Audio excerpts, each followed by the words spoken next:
Après avoir échangé avec la province du Haut-Katanga, la délégation de l'autorité des régulations de la sous-traitance dans les secteurs privés, conduit par son directeur Ahmed Kaleshkant, est enfin arrivé à Kolwezi et a tenu un point de presse ce jeudi 22 octobre avant de poursuivre sa mission, au cours duquel quelques explications sur la loi sur la sous-traitance ont été fournies. Il faut rappeler que la loi, en dehors du fait qu'elle prévoit que la sous-traitance soit réservée aux entreprises à capitaux congolais, elle prévoit que, à la conclusion des marchés ou des contrats, que les entreprises principales versent 30% d'acompte aux sous-traitants pour leur permettre d'organiser la fourniture des biens ou la prestation des services pour lesquels elles contractent.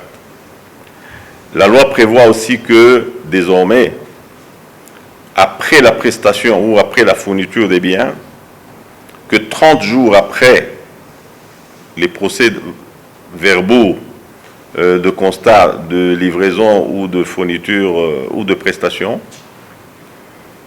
que la facture du sous-traitant soit payée. Et puis s'en est suivi un jeu de questions-réponses avec les chevaliers de la plume et du micro. Vous aviez été en campagne, maintenant vous avez eu le monopole d'exercer le contrôle le 12 octobre. Quel est l'état sur terrain ici au Lualaba? Parce que le Lualaba, nous avons les entreprises minières et c'est plein de sous-traitances là-dedans. Je connais une entreprise, Mutanda Mining, où il y a usage du pipeline plastique, qui est une expertise zambienne. Mais comment la ARCP va s'y prendre pour faire de cette expertise qui du reste est zambienne, faire que la sous-traitance congolaise puisse se retrouver? Ahmed Kaleshkant répond. De pipeline qui est une expertise zambienne. La loi est claire. Si cette activité rentre dans le cadre de la sous-traitance, la loi dit qu'elle doit être réservée aux entreprises à capitaux congolais. Si Mutanda Mining continue, Mutanda sera en infraction et sera pénalisé. Réagissant à la question de la journaliste Laetitia Kassang Ondimba sur le choix de réunir les hommes des médias avant la fin de sa mission au Lualaba, Ahmed Kalej promet de revenir devant la presse avant de regagner Kinshasa. Il faudrait un moment qu'on évalue ce qui a été fait.